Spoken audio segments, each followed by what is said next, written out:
എല്ലാവർക്കും നമസ്കാരം. എൻ്റെ ഈ തൊട്ടടുത്ത് നിൽക്കുന്ന ചേട്ടൻ്റെ പേര് സാജു വിധേയത്തിൽ എന്നാണ്. മുരിങ്ങൂർ സാഞ്ചോ നഗർ സ്വദേശിയാണ്.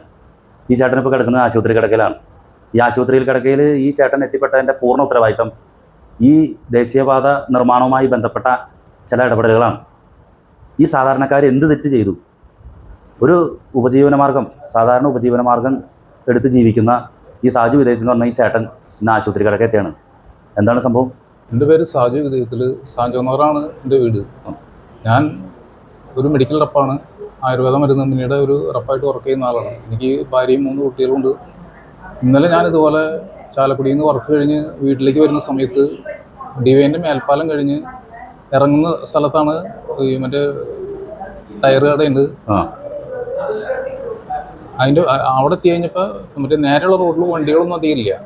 ഇപ്പുറത്ത് വർക്ക്ഷോപ്പിൻ്റെ തിരക്കില്ല. അപ്പം ഞാൻ നേരെ വണ്ടി എടുത്തു. അപ്പം എൻ്റെ ബാക്കിൽ വന്ന കാറുകാരനും അതിലെ തന്നെ എടുത്ത സമയത്തിന് ഈ പോലീസുകാർ കാറുകാരനോട് വർക്ക്ഷോപ്പിൻ്റെ കയ്യിൽ തിരിഞ്ഞു പോകാൻ പറയണേ.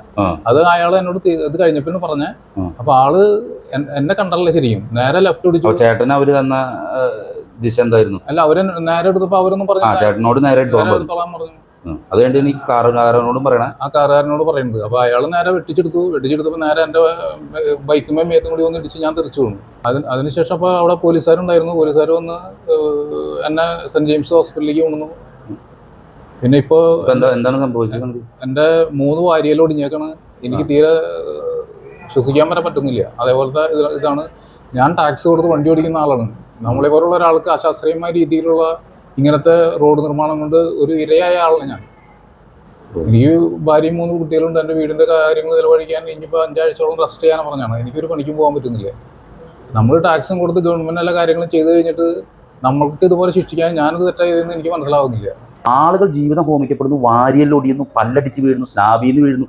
ഇതിനു മാത്രം ദ്രോഹം ഈ ചാലക്കുടിയിലെ പൊതുസമൂഹം ഇങ്ങനെ ദ്രോഹങ്ങൾ ഏറ്റുവാങ്ങാനായിട്ട് ഇവർ എന്ത് തെറ്റ് ചെയ്തു? ഈ സാജു വിധേയത്തിൽ എന്ന് പറഞ്ഞാൽ ചേട്ടൻ ഈ വാരിയല്ലൊടിഞ്ഞ് ലെൻസിൽ എവിടെയെങ്കിലും കയറിയിരുന്നെങ്കിൽ ഭാഗ്യത്തിനൊന്നും സംഭവിച്ചില്ല. 5 ആഴ്ച കിടക്കണം.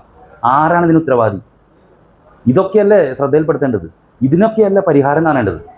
ഞാനിന്ന് മുഖ്യമന്ത്രിയുടെ ഈ പ്രത്യേകം ക്ഷണിക്കപ്പെട്ട അതിഥിയായിട്ട് ഞാൻ പോയിരുന്ന ഒരാളാണ്. പക്ഷെ അവിടെ ആരും ഈ പാതക നിർമ്മാണ പ്രവർത്തനങ്ങളെ പറ്റി, ദേശീയ പാതക നിർമ്മാണ പ്രവർത്തനങ്ങളെ പറ്റി ആരും ചോദിക്കുന്നത് ഞാൻ കണ്ടില്ല. അതല്ലേ പരിഹരിക്കപ്പെടേണ്ടത്? എന്താണ് ഇവിടെ കാണിച്ചുകൊണ്ടിരിക്കുന്നത്? വളരെ ദുഃഖകരമായിട്ടുള്ള സംഭവങ്ങൾ. ഇന്ന് സാജു ചേട്ടന് പറ്റി, നാളെ നിങ്ങളൊക്കെ തന്നെയാണ് ഈ പക്വാരിയിലടി ഒടിഞ്ഞ് ആശുപത്രി കിടക്കാൻ പോകുന്നത്. ഇതിനൊന്നും ഒരാളും നോക്കണമെങ്കിൽ ഇതിനൊന്നും ഉത്തരവാദിത്ത സംഗതികളില്ല. ഇതിങ്ങനെ പോകുന്നുണ്ട്. ഞാൻ പറയണത്, ഇന്ന് VIP ആയിട്ടുള്ള ആളുകൾ ഈ ദേശീയപാതയിലൂടെ പോകുമ്പോൾ അവർക്ക് വഴി തുറന്നു കൊടുത്ത് അവർക്ക് ബ്ലോക്ക് ഇല്ലാണ്ട് പോകാനായിട്ട് എത്ര ഉത്സാഹമാണ് പോലീസ് സംവിധാനങ്ങൾക്ക്. നല്ലത് തന്നെ. മുഖ്യമന്ത്രി ഇന്ന് വൈകുന്നേരം പോകുന്ന സമയത്ത് തീർച്ചയായിട്ടും എല്ലാ ബ്ലോക്കുകളുമായിട്ട് ഊർജിതമായിട്ട് ഇടപെടലാണ് പോകണം.